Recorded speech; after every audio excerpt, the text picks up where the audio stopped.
the beginning of the end of Donald Trump's first term as President of the United States, and we've got a great team here in New Hampshire, and they've been working really, really hard. So we're a small but mighty operation.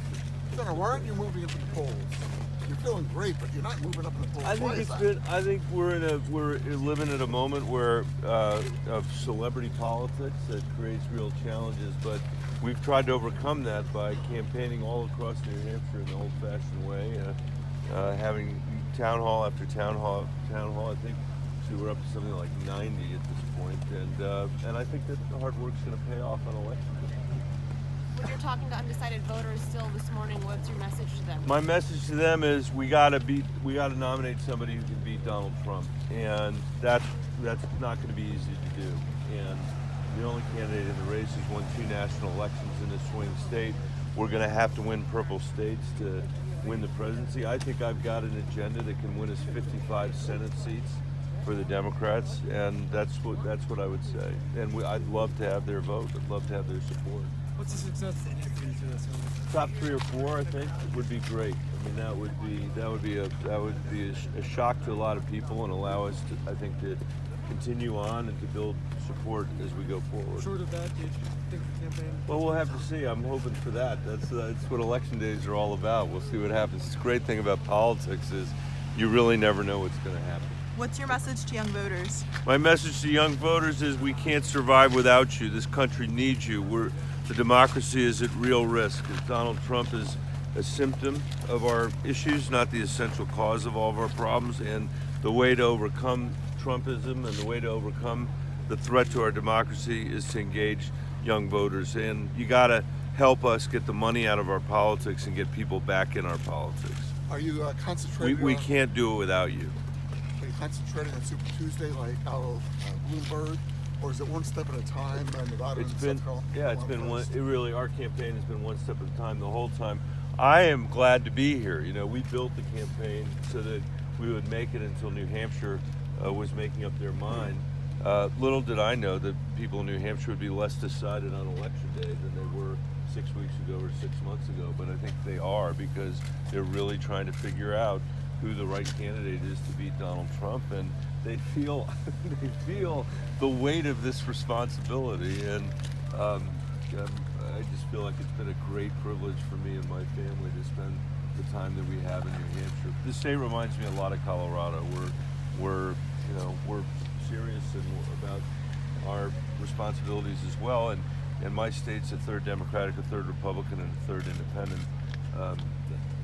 We don't take anything for granted out there politically, and neither do people here in New Hampshire. If this doesn't work out, do you want to be vice president?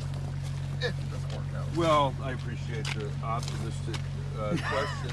I have no idea. That's for another day. One way or another, whether this goes forward or doesn't go forward, I'm going to keep fighting for our democracy. That's what my generation has to do.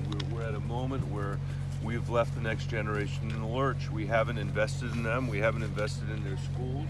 We haven't invested in our infrastructure. We're leaving them right now with $22 trillion of debt on the balance sheet.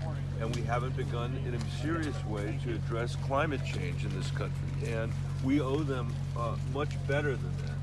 And I am going to keep fighting until my last breath to make sure that my generation is not the first generation of Americans to leave less opportunity, not more, to the people coming after us. That is not consistent with the American ideal, and we got to figure out how to run a democracy again. You know, when the founders put this country together, they didn't do it thinking we would agree with each other. The whole premise was we'd disagree with each other.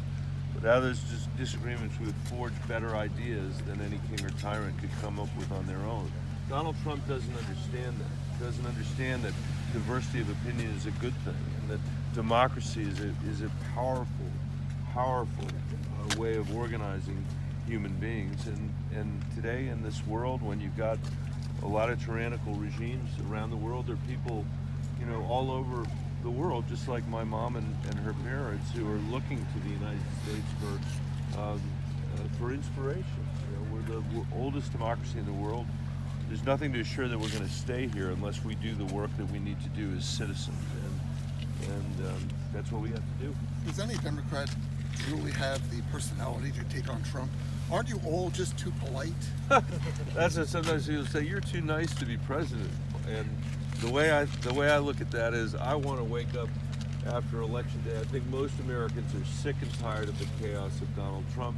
I think all of us would like to wake up on election day and know that when we're having a conversation with our kids and our grandkids about virtues like integrity and honesty and fair dealing and patriotism, that you could point to a photograph in the newspaper of the president-elect and say, like that person.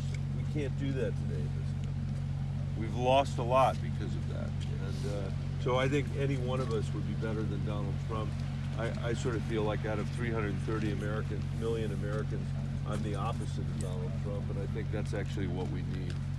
Michael, 2 of your supporters, Scott and Callie, just voted coincidentally and are right here. I want to say hello. Thanks, you guys. You got this. I'm so excited for you. Awesome. See you. What a big day. Thank you.